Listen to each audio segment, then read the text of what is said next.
Hey fans, welcome to a special edition of the Mets'd podcast. I'm absolutely thrilled to host today.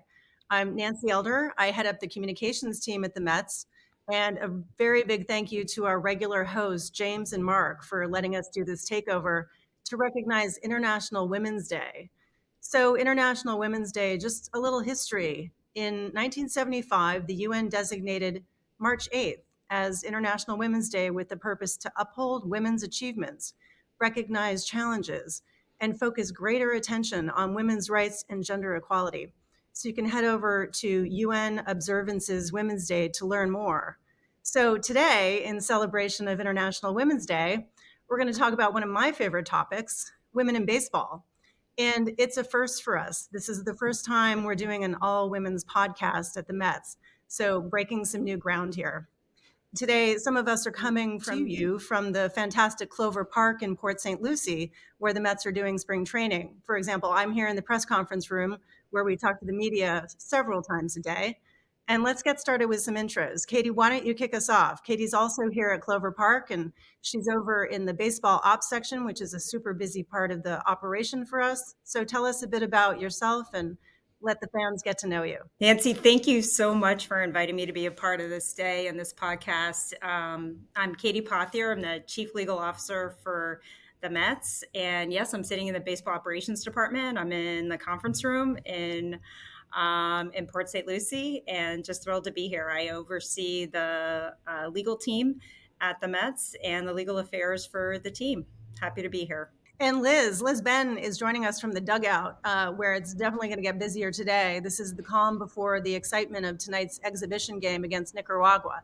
So over to you, Liz. Hey, Nancy, thank you so much for having me on this. I'm excited for the Nicaraguan team to just storm in and, celebrate Women's Day with us. But I'm the director of Major League Operations for the New York Mets. I started last year, and really what I work on is anything to do with the Major League players. So that's player contracts, transactions, and then down to things like, players' family room, communicating things with the clubhouse, the travel staff. So really anything that touches the players at the major league level, I'll have a hand in. Awesome. Just let us know if you need to relocate there. And also today we've invited a very special guest to join, Hannah Kaiser, joining us from New York, pioneering baseball writer and commentator. Hannah was here with us in Port St. Lucie, but she had to head back to New York. You can see she's got her setup there, and she's in New York, headed out to the Cactus League soon to cover that. So over to you, Hannah. I know. I feel like I'm crashing a little bit, both because I'm not in the Mets and because I'm not in Clover Stadium, Clover Field, Port St. Lucie. I always think of it as the location. I'm a baseball writer at Yahoo Sports. I cover all the teams. I do some TV work on SNY. If you're a Mets fan, that's where you know me from. And then I also do some TV work for MLB Network. And I feel very honored to be on this podcast with all of you. We're so happy to have you. We just wanted to put a good mix together to get this ball rolling here. So let's get on with it. One of the things I typically get asked when I do something like this is, how did I get into baseball? So let's start with that. And, from my perspective, I joined the Mets in July of last season. So I think we'd be better off starting with someone who's been in baseball a little bit longer than that, and that's Katie Pothier. For those trying to make every decision in their career to chart a path to make sure they get into baseball, they're going to hate my story because I really fell into baseball. It really wasn't just this linear decision into baseball. I was working as a lawyer at a firm doing work for the San Diego Padres and for the owner of the Padres. So this was early in my career, back in 2002, 2001. At that time, the San Diego Padres were trying to build a ballpark in San Diego. Some of you may know it. I'm sure Hannah's been there. Maybe Liz has been there. Petco Park. It's beautiful. And the owner of the team and the team itself were under investigation, and they needed some outside help. And my firm and I were called in to help them. And so I got to meet the team and meet the ownership and help them through that. And it was sensitive. It was some sensitive litigation. It was, we did a good job. We were successful. And when the case was over, and it lasted a couple of years, The gentleman who was the general counsel for the San Diego Padres was elevated to be the president of the team. And I said to my husband, almost jokingly, really jokingly at the time, I said, well, I should call him and see if they need a GC. And my husband said, you should, Katie, you really should call him. And I said, what on earth do I know about being the general counsel for a baseball team? He said, Katie, you could totally do it. I mean, you could do it. And I was like, gosh, I would love to do it. But, they're never going to hire me. He's like, Katie, you should call him. Give him a call and tell him you want to do it. And so after him coaxing me, I finally got up the courage to call him and told him I'd really love to come work for him. And did he need somebody? And he said, gosh, Katie, we do. But we're still trying to figure out if we're going to get financing for this new ballpark that we really want. Let's figure that out and let's stay in touch. And so we stayed in touch for about a year. And he called me again out of the blue and said, hey, are you still interested?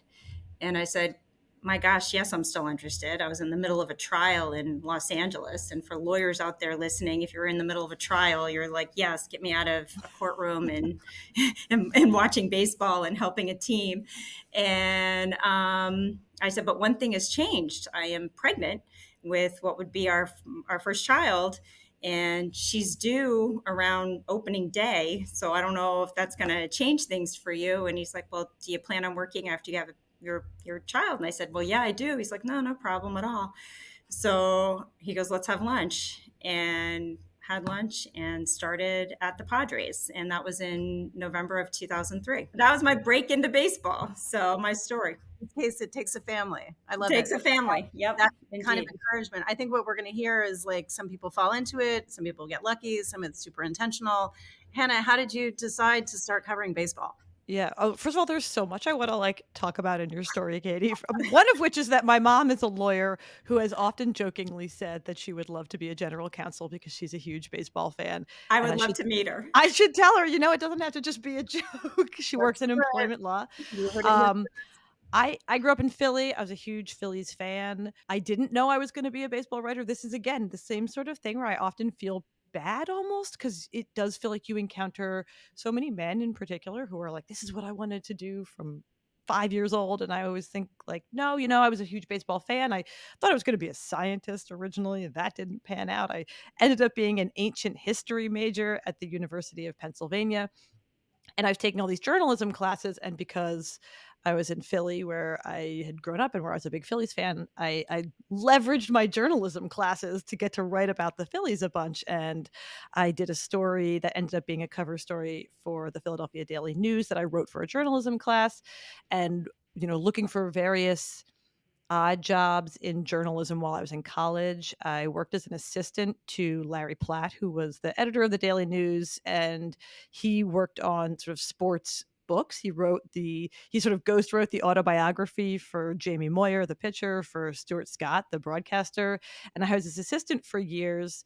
And I got that job right because he was writing this Jamie Moyer book. And I said, oh my gosh, I'm a big fan of Jamie Moyer. And he said, great, you come with the knowledge of his career. And so I did totally menial tasks. I transcribed a bunch. I watched Jamie Moyer's wedding videos. I drove to his parents' house and took his wedding video, which was on VHS, and watched it and took notes on it so we could create that scene in the book. And that opportunity, I kept that job as an assistant through my first couple of extremely low-paying media jobs in New York. But the first sort of real job I got was actually at the commissioner's office. When I graduated from college, I got a seasonal job at the commissioner's office working on the books they put out, the World Series book that they do every year, which is such a fun project. I was very young, and it was a very cool project to get to work on. You start them on all the teams who have a chance, and then you stop working on them as teams get eliminated. And by the end, I put out a book on the 2012 San Francisco Giants when they won the World Series. And it really felt like from there, I sort of was just trying to keep that career going. It's so hard to move to New York and have a career in media. And I felt like I was sort of taking whatever jobs were kind of available to me. And I did some sports writing jobs. I did some food writing jobs, which was very fun. I did, more general journalism. And then actually, when my now husband and I got engaged, he worked nights because he was working in sports. And I quit my job to freelance because we never got to see each other. And after a few months of freelancing, Deadspin, the sports blogger, reached out and asked if I wanted to come on board and be their sort of like lifestyle writer. So Deadspin was a sports blog, but they were looking to expand it to more lifestyle coverage. And so they hired me to do that. And while I was there, I did more and more sports writing. I sort of was like, yeah, can I, contribute about baseball? And over time, the sort of lifestyle aspect of that completely fell away. And I was just writing about sports. And when I left there, Yahoo Sports reached out to me and they said that they were going to have an opening. Jeff Passan was leaving for ESPN. I kept in touch with them. I also had to go get another job. It sometimes takes a long time for these things to come to fruition. And then, 2019, I got hired to this job. And it felt to me like I had always been doing this. And then when I got this job where I was suddenly at ballparks all the time and around teams all the time, I realized how deep some people's sort of knowledge of that was. And that was it was a really insecure moment for me, was to sort of like feel like I was like, oh yeah, I'm a big baseball fan and I've been in media my whole career. And then I got this job that was like, now you have a credential and you go to ballparks and you're in clubhouses and you're writing sort of authoritatively about baseball. And it was a huge jump. I felt like I had to study sort of constantly to keep up. That makes so much sense because there's so much to know about this business. It's so incredibly complicated, way more than you see as the average fan. But it sounds like a lot of dedication and a lot of perseverance. So kudos to that. I can appreciate the story about ending up in New York and just trying to figure out how to do that. So Liz, over to you. A different story. A different story, but I think some similarities too. So I'm from Canada originally, and so I think that working in sports isn't really part of the general conversation there usually when you're talking about careers. So I didn't really know that this was an option for me. So I did think about journalism quite a bit actually, but growing up, I love baseball. I always played baseball, and actually played softball until college. The first game I ever saw was the first one I was in, and I was playing first base and totally freaked out because you stand so close to the batter in softball, and I didn't realize that until my first game. So I played baseball my whole life. I coached baseball, all just for fun. So again, my educational background, I mean, Hannah said ancient history. I think I'm on par with you. I have 2 philosophy degrees. So again, people are like, what should you study to work in baseball? And I'm like, get some Plato under your belt and you'll be in pretty good shape. Not the normal path, but that's kind of how I got my foot in.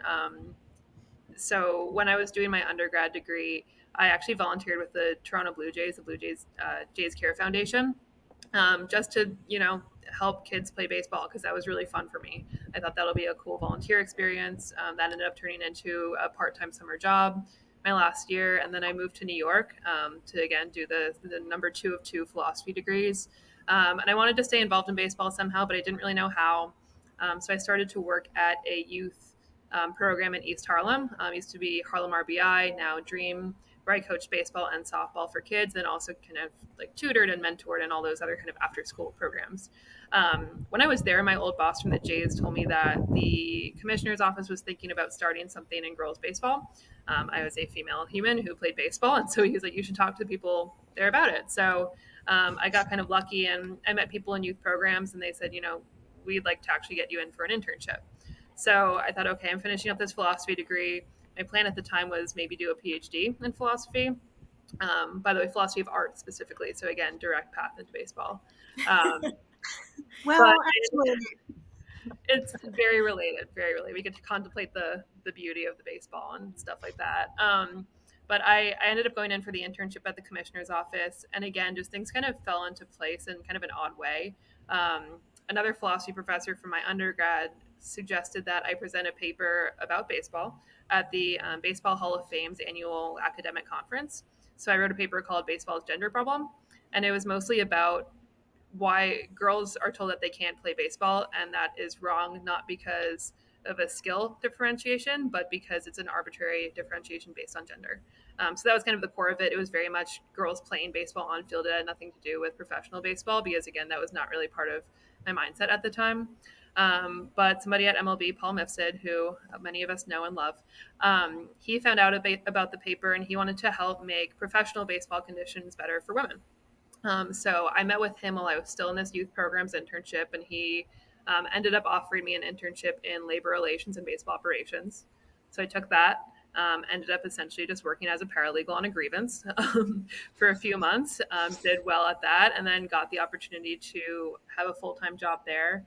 That really did dip into a bunch of areas. So women's and girls baseball, but also labor relations and baseball operations. So my last year at MLB, I was helping the team approve transactions every day and helping all 30 teams really comply with the rules and regulations.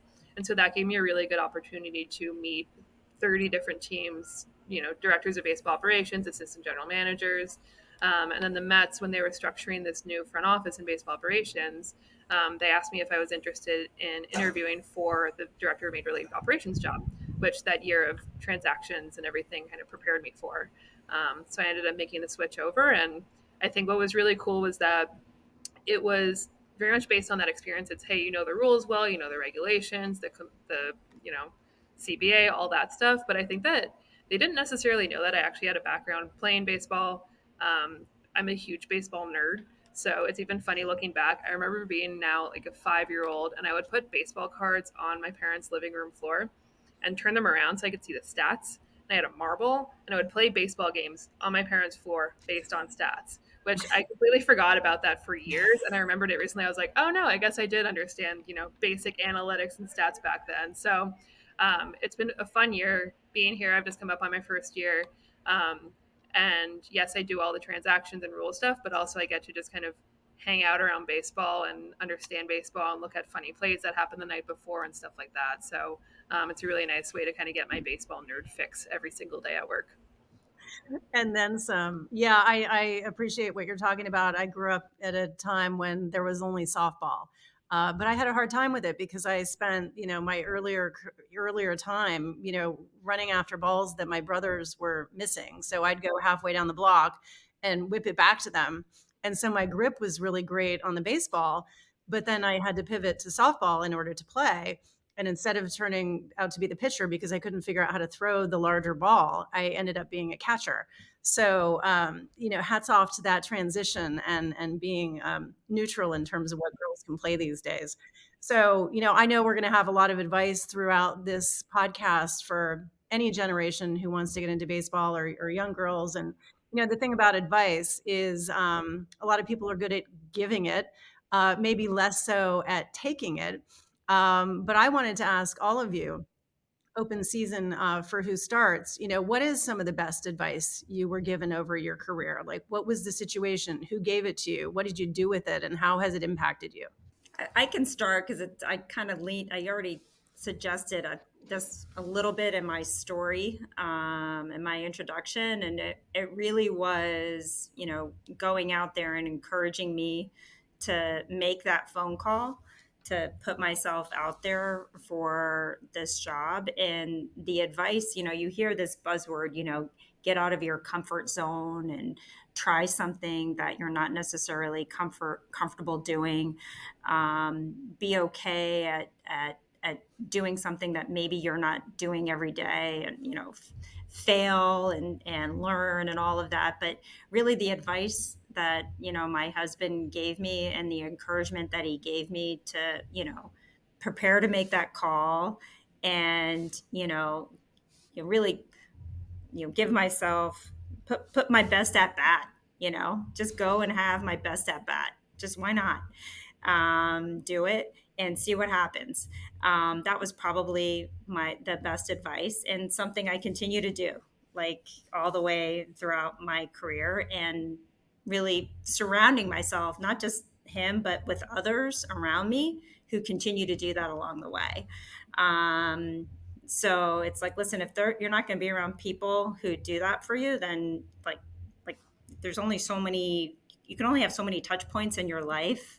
Like, you need to surround yourself with people who are going to do that for you. So it's not like a waste of your time, but it kind of is a waste of your time. You get busier and busier the more you go in life with kids and everything else. So put yourself with people who are going to be that encouragement for you in your life. So that's was the advice I think that I took that really resonated with me as I continued to grow in my career. I think the earlier hearing that and being able to do something with it, the better off. I wish I had have heard something like that a little bit earlier in my career.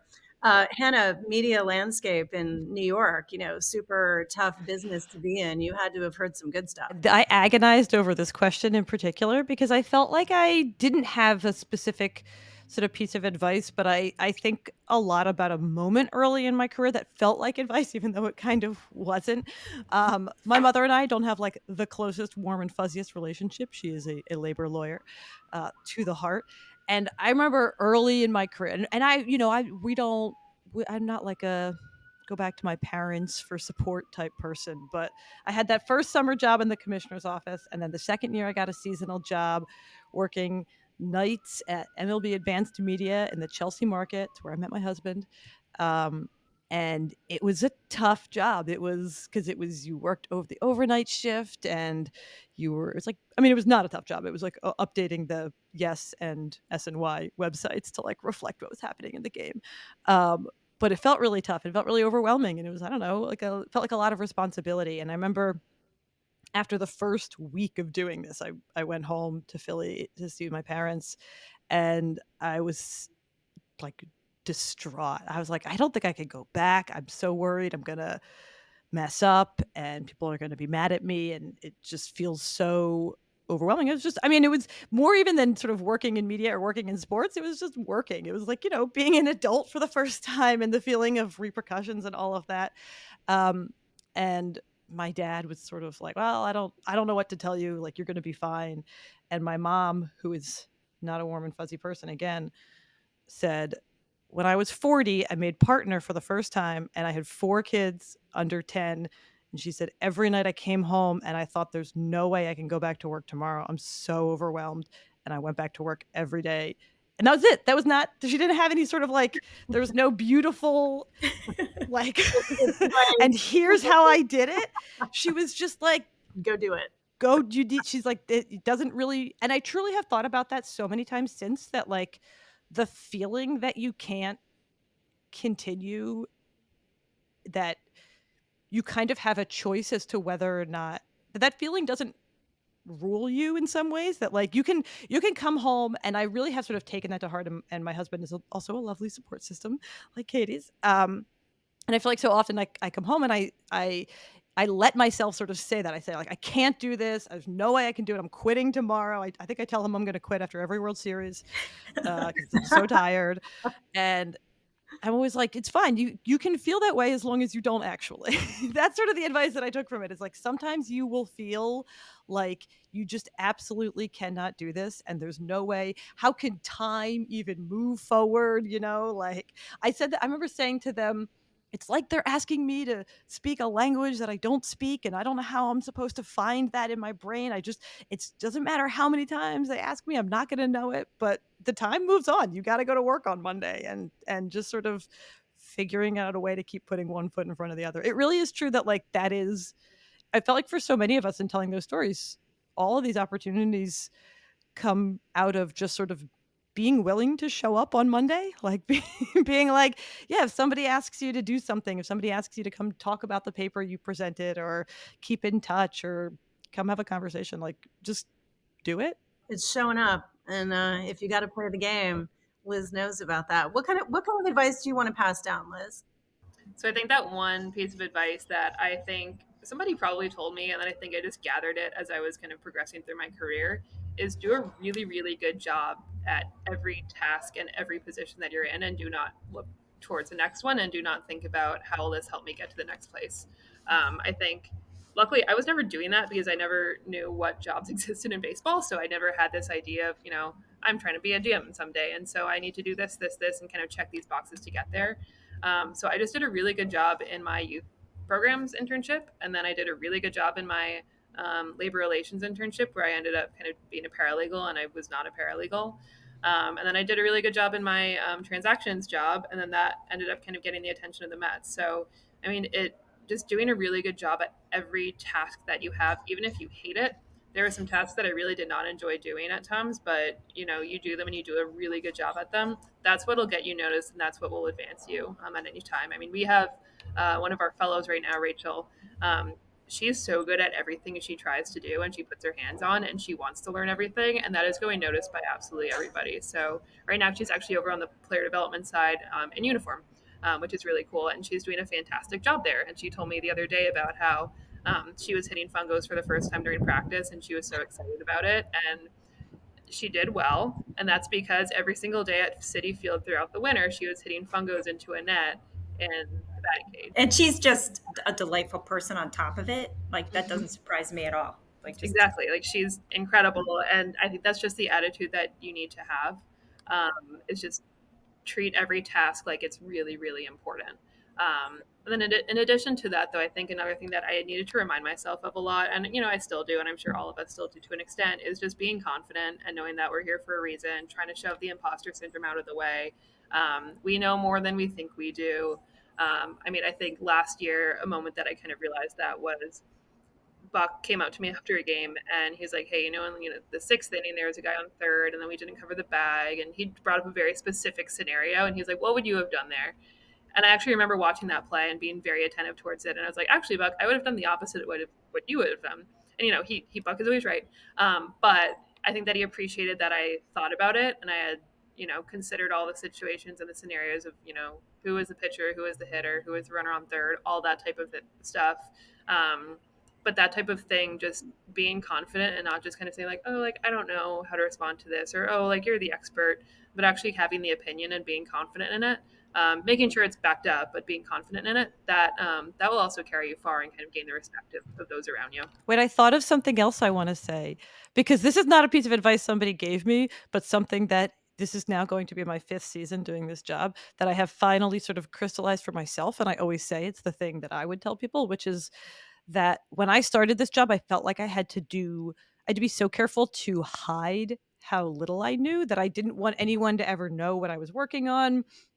I didn't want to ever ask for help, and not in like I didn't want to ask for help. Like I mean, like, literally, I didn't want to like tell the PR people that I was coming, because I wanted to just sort of like, I just wanted to like fly under the radar until I figured it out and everything. And like, I didn't want to like get any of the etiquette wrong. Is it weird to email people ahead of time? So I just sort of was like, I'm going to just feel it out. I'm just going to totally feel it out for a year. That was 2019. And so then I didn't get to interact with anyone for a while. And I was like, man, I really regret not drawing more attention to sort of what it is that I'm trying to do and being more explicit about what it is that I don't know, so that way they could teach me. And I truly had 2 years of no access to sit and stew and think about the fact that I had not been confident enough in my ideas to be upfront about them. And it's something that I'm trying to be so intentional about now, particularly going into this new sort of like normal year. It's finally a normal year. No lockout, no pandemic restrictions. And I'm trying to be so much better about being like, let me tell people what I'm working on and ask them if they can help me, or let them figure out if they can help me. Just sort of be like, hey, I'd really like to do a story on this. Do you think you have anything that fits with that? And letting, not being afraid that it's going to come across as stupid if I need people to talk to me, because of course I need people to talk to me. That's my job. Completely. And I think that's such a huge point, because I've been just in baseball in this sense since last July, and so I had to sort of come in and know a certain amount of things, based on the profession I'm in from a comm standpoint. And I brought all my enthusiasm and fandom around baseball into the mix. But I was just so amazed and grateful about how helpful everyone is in the industry about helping you understand the nuances of the game, or what happened, or the history. I mean, it's like people go out of their way to want to share and help. So that is one of the most amazing things I think about this industry versus some others I've been in, where you sort of have to fight and earn your way up. Whereas this is, I think, a much more welcoming space in terms of people getting more up to speed about things and knowing when to ask for help, I think, or being more direct about what you're looking for has always been something that strikes me as an important lesson. That we're all in charge of the kinds of help we could use, and so why not ask for it for more often? Because people are ready to help. I'm always surprised how ready people are to help when you actually ask for the help. And that's what we're trying to do with this podcast is, expose different people to different types of careers that there are in baseball. And some of our stories I know will help spark other conversations. So we're going to keep trying to do these things. A lot of progress has been made in this industry and other industries as we look for more equity and equitable situations. But, one of the things that I think is important to keep calling out, which is why this day even exists and why people do these things on this type of day or other days during the year is, to talk about the challenges and what we can do about them. So kind of a two-part question. If we can start with Liz in and around sort of what you think the challenges still are and what are some of the things we could do to try to solve for them. I've thought about this question a lot, and I think in my last role with MLB, I had to think about it a lot. And I really do think that the key element is just representation. I think once you're in, you don't have issues with the people that you're working with. I mean, I'm in there and players are asking me about their swings, pitchers are asking me about their mechanics, Buck is asking my opinion. So, I mean, everybody there knows that you're there for a reason and they trust you. And so, there aren't any issues coming from the inside. I think it's just outside kind of people don't know that women are in these positions. Sometimes the media representation could be better at times. I gave the example to somebody the other day about how I really hate when the media will say, okay, women's college basketball and college basketball. It's like, no, it's women's college basketball and men's college basketball. You can't really put the gender qualifier on one and not the other. So I think just those subtleties have a big impact. But then I think just, the fact that we have 4 women on the field on the minor league side right now in uniform, that's really cool. All those players are now going through the minor league spring training, knowing that these women are around, and for the rest of their careers, they will have had a or multiple women coaches, and that's really cool. So I think it's just kind of making these positions more visible to people outside of the sport. Because again, the players, they're happy with the coaches there. The coaches love their colleagues, but it's just really showing everybody else who was outside and not seeing us every day that we're here, we belong here, we're all carrying important roles, and a really important part of the teams that we have here.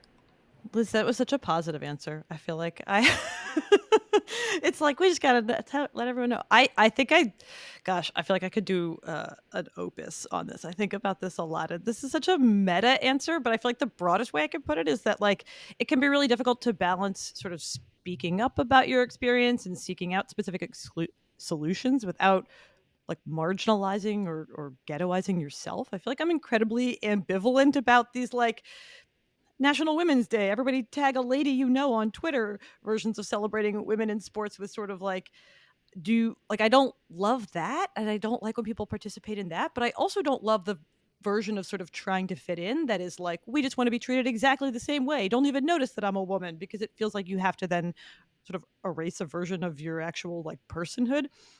I thought about this so much. So I'm going to take this to like a dark place. I thought about this so much a few years ago when we were dealing with this sort of like sexual harassment in and around the sport, particularly in media so much.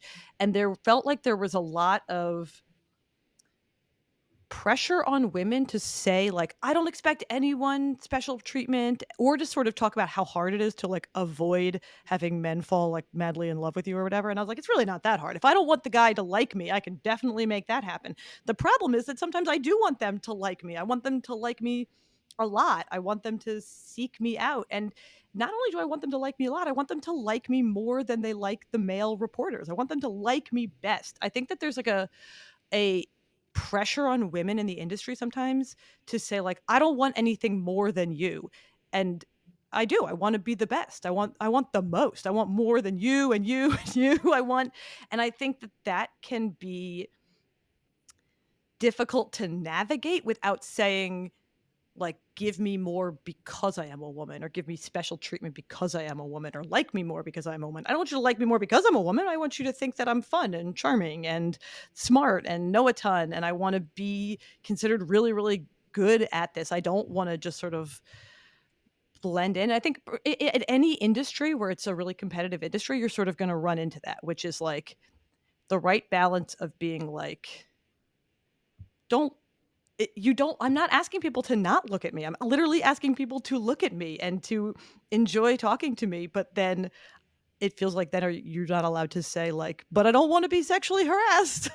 Like, and I think that that's a really difficult, I think in sort of attempting to walk that line, often what ends up happening is we end up feeling like we have to downplay the differences in experiences, which Katie, I would love to hear you talk more about this because something that I have thought about so much in recent years. I do not have children, but I have a husband of many years, and I've thought so much about the fact that is like one of the things I think we could do differently is figure out a way to make all careers more accommodating of having kids, and because that feels like something that is so like if you want to be a woman in this industry and you want to be taken seriously and you want to be seen as ambitious, that is somehow incompatible with wanting to like prioritize having a family and wanting to be open about prioritizing having a family. I've mentioned in the past to people that people in the industry have asked me in passing about if I want to have kids, and people have said to me like, oh, that's so inappropriate. And I'm like, I don't think it's inappropriate. I think it's a completely reasonable question. My concern is that the answer will be seen as inappropriate because the answer is like, yeah, I'd love to have a family someday. And I think the implication that that is a taboo is in some ways the problem. That like, oh, they shouldn't ask you that because if they find out, then they might treat you different. Like, find out that like, I don't know, I want to partake in one of the most basic human experiences of all time. Like, what a strange thing to have to sort of downplay. I'm a little bit ranting now. I think one of my heroes in this industry is Britt Giroli, who's an athletic reporter, and she has a baby. He's 1 year old. No, sorry, I'm sorry. He's not yet one. He was born in the trade deadline. He's very cute. And she and I talk a ton about sort of how difficult it is to take that step, but also how you can't say that. You can't say like, I don't want to do that reporting trip, because then you won't do that reporting trip. And I wish that we created more space for people to talk about the ways in which it is difficult to do this as a woman without making it sound like we want out. I mean, Katie, you were talking about it at the very beginning of the podcast, so let's dive in. Yeah, when the guy who hired me at the Padres asked me that question, this is back in 2003. You don't ask that question anymore. Nobody would ask that question. First of all, nobody being interviewed I was being interviewed at the time, right? And I basically said, listen, I'm pregnant. I want you to know that I'm pregnant and my child's going to be due at opening day. So I want to make sure you know that, kind of full disclosure going in. Like, I'm all in for this, but I just want you to know if that's going to be impactful. And his response, I love his response to this day. It was, well, do you plan on working afterwards? Well, yeah, I do. Well, then, okay. That's okay. We'll make it work. But let me tell you, my daughter was, raised at Qualcomm Stadium. Like, I remember going into closets during games and sitting on tubs of red vines and nursing her, and then walking out of the closet and walking around the game like she was born in the game. And it won't come as any surprise to you that what does she want to do? She's 19 years old at TCU and she wants to be in this game. She loves this game, so it's no surprise to anybody. And so, like, I want to solve these problems for her. And the fact, if I can, and I look at this like I'm very passionate about it. If I can't solve it, then who the heck can? I've raised a daughter in this game.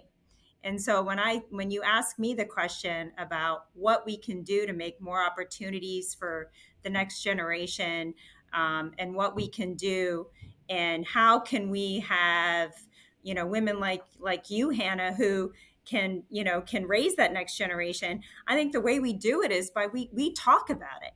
I don't think we shy away from it. That's me personally. Totally. I think we have to talk about it. I think the only way you do anything and make any progress is through transparency. And I think that's how you move things forward. And I think it's, if that's something that somebody wants to do, then we talk about it and we embrace it. And we say, okay, how do we make that happen?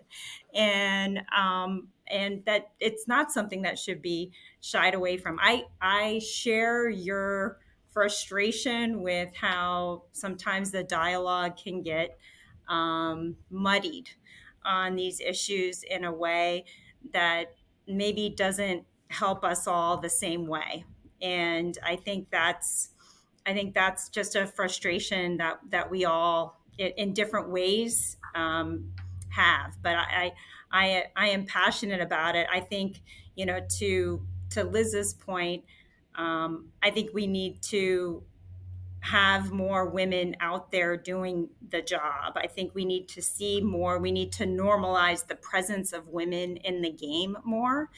I still feel like an outsider, and I've been in this game since 2003. So, and if that's okay. Like, I'm not saying that as like like a complaining thing or anything like that. It's just the reality.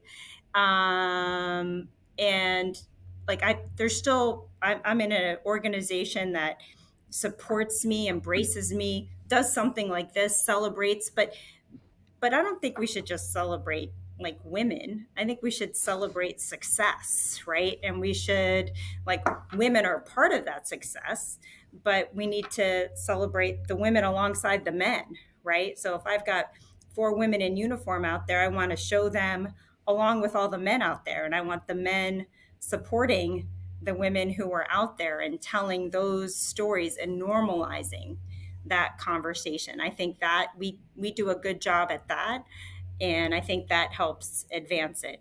My big dream for the sport is that ultimately we have more women owning teams, because I think that's the big change. We have Alex Cohen, and she's an amazing owner. But I think when you see big change, you see all these women buying soccer teams and getting more involved in the women's soccer league. And I think in baseball, when my big dream, if you can have those grandiose dreams, I know there are women like us and out there who love this sport. And I know there's like a lot of super wealthy women out there who want to maybe buy a team. And, I want to find them and say, go buy a team. Go buy a team, make some change. or I don't know, go talk to more girls about playing baseball, or go talk more broadly about, I think that's where the challenge is, also the opportunity. And, creating awareness around things is certainly part of the conversation. That's why we want to do things like that. But talking about the tougher issues, that's the only way I've ever been in the middle of something, whether it's personal or professional, that you actually ever see anything change.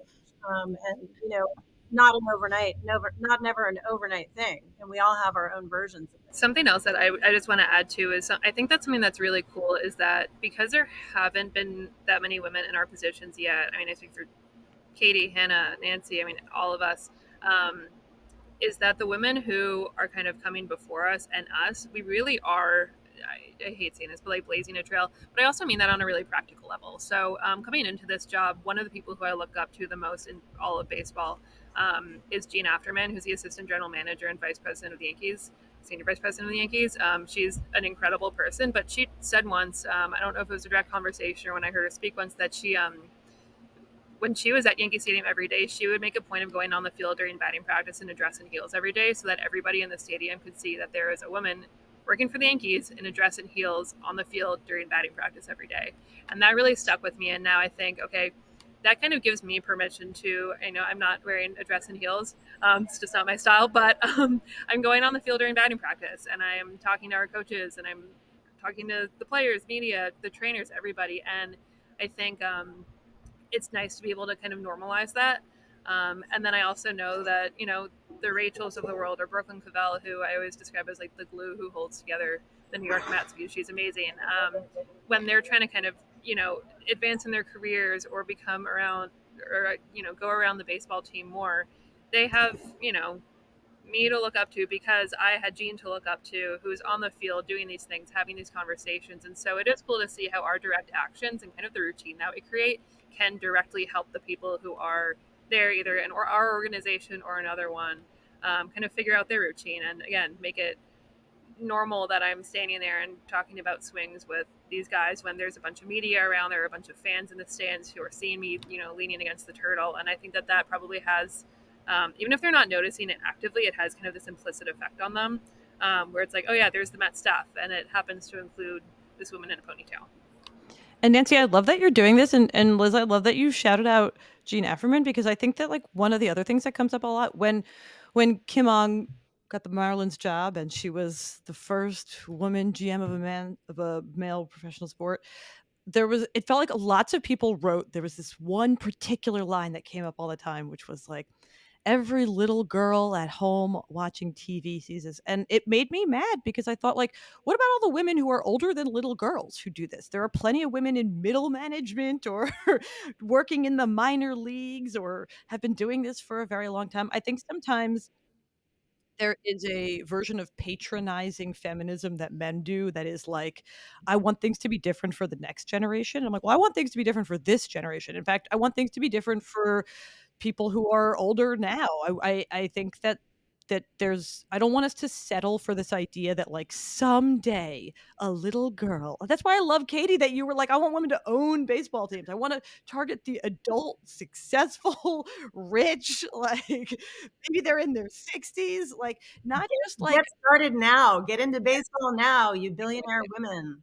that, like, you don't it doesn't have to just sort of be this like, oh, wouldn't it be cute if a little girl dreamed of being a baseball coach someday? I'm like, wouldn't it be great if we elevated the women who are already coaches in the minor leagues, or we also just celebrated the women who do jobs that are not like Gina Afferman has been doing this for a very long time. Just because she's not Brian Cashman doesn't mean that sort of her contributions are, we love the first and the only and the next, but like, oh, Gene Everin, she's just a boss who's been doing this for a long time. It's her regular job. It's not like some diversity hire or some cute thing or some like someday thing. It's like, that's just her job. The Yankees are a very good team and they trust her, and she's worked for them for a very long time. And I think to credit to the Mets, all of you and more, there are all these examples of like not doing it for the not doing it for the trendiness of hiring a woman, just doing it, just putting them in the positions where they make sense, whether that's like lawyers or coaches or communications professionals. There are a lot of positions that women can do totally competently. I had no idea earlier in my career that I could actually have a career in baseball. You know, I wanted to play baseball, but I couldn't play baseball. I played softball. And then I got into the corporate world. I got into communications. I worked in a bunch of different industries and then finally more in sports. But I never really knew that I could have a job like this. You know, and so that is part of it too, you know, and I'm not early in my career. So it can happen any day at any time. And it's kind of never too late. So, you know, just figure out what you want to do. That seems to be the moral of the story, and go do it, show up, ask questions, ask for help, you know, get everything that you need out of it, because we all deserve that. So one of the things I wanted to end on, because unfortunately we're running out of a little bit of time here, is just to have a little fun, because so much of what happens around here is about baseball. And if we were imagining us walking out to the plate right now, what would your walk-up song be, Liz? Okay, so I have two plus a story. So one, it would be Something Bad by Carrie Underwood and Miranda Lambert, because it's a great women's song, but also my actual pump up song. So I still play baseball. It's a mostly Dominican men's league in the Bronx. Hannah's husband actually plays in the league, which is fun. But I'm one of two female players in the league. So my kind of pump up song when I'm actually like getting ready and getting warm to pitch is Till I Collapse by Eminem. I'm a big, you know, have a rapper scream in my ear to pump me up kind of person. So those are my two. I do have a story though. So my first year in the league, you know, played it, did well, and then I got kind of bumped up to the higher division in the league. So there's two divisions. I got put on the higher division. Everybody was freaking out. They're like, oh, well, like, this girl's going to pitch on opening day for the team in the higher division. It's never happened before. I mean, me playing at all in the league never happened before, but the higher division was kind of a big deal for them. We have our regular home field. We have kind of a little like locker room, clubhouse situation. And we also have speakers. So they asked me, what do you want your walkout song to be for, you know, home starting pitcher for the season, for the league? You're the first girl to do this, woman to do this. So I said, you know, let's do Till I Collapse, because that's my actual pump up song. I knew the guys at this point, they respect me, which is why this is hilarious. I go out there, I'm like head down, just pumped up, going after it. And then Barbie Girl comes on. So I'm on the mound. Hey, Barbie's a coder now. Barbie went to the moon. Barbie is a coder. Barbie is now a pitcher in the New York City Metro Baseball League. Oh my gosh. But it was a hilarious moment for me because, it was hilarious. It was pointed out that I was a girl, but it was in a way that I thought was hilarious and so welcoming, and just them embracing me being there. But again, it was days thinking, till I claps, like the Eminem beats drop. And then it was Barbie Girl. Good one. How about you, Katie? So all my years in baseball, nobody had asked me this. And then in the last 2 weeks, this has been twice. Somebody's asked me this. So everything's a story with me too. I've done a fair amount of shuttling of my kids around, sporting events, activities. Both of them love music, distinctly different genres. But there's one song that they both can agree on, and they like it loud and they like it hype, and they introduced it to me going to games. And it's Macklemore's Downtown. So it has a beat, and at the beginning that gets us going. It's a hype song, just a cautionary note. It can get a little bit R-rated, but it's our hype song. So I'm going with Macklemore, Downtown. Good one. Little caveat. Yep.